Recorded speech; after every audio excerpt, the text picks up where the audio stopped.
ਕੰਮ ਕਿੰਨਾ ਖਰਾਬ ਹੋ ਗਿਆ।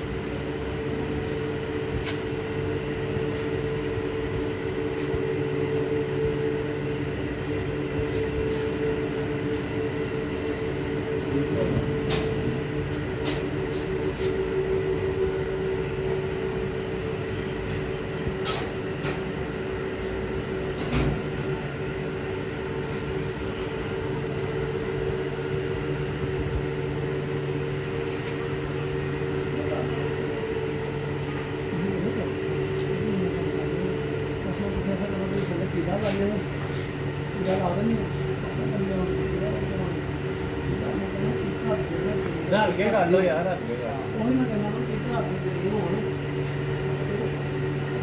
काम भी 2 बंदियां का है, तेरी क्रश की नहीं है। रल के कर, दोनों का खा लो।